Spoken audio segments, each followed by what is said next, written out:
Ez ne Fatih Erbakanım, ez ne Tayyip Erdoğanım, ez ne Bahçeli'ye beimanım, biz tu çay iyar Kurd-i Müslümanım.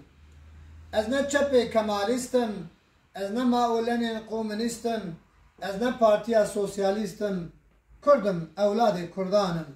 Ez ne FETÖ Fethullahcıyım, ez ne Apo'y Urfalıyım, ez ne Jwan Şeyh-i Birçiyim, ez Kurdek ji Kurdistanım. Ez ne Jwan Melay Neverekim, ez ne Jwan Sofiye Serhişkim, ez ne Jwan Hacıye Virakim, asıl zade ji Kurdanım. Ez ne Arabi Vahşiyim, ez ne Farisi Şiiyim, ez ne Türkiye Barbariyim, Xortekî pak ji Kurdanım.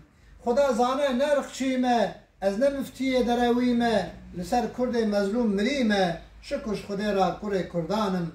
Ez ne êzidiye laleşim, ez ne fileyê xwe qimaşim, ez melakî bê maaşim, ez kurê Kurdistanım.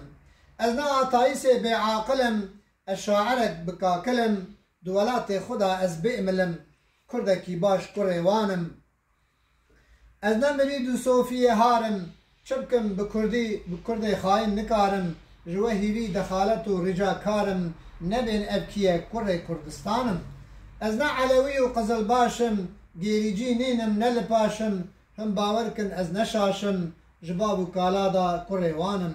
Ez ne Hizbullahcî ne yarê qewmanım, ez ne Hüdapar hevalê Türkanım, ez ne HDP çepê Kurdanım, ez gulamê Şeyh Saîd û Berzan û Qadî Muhemmedê Îranım. Spas.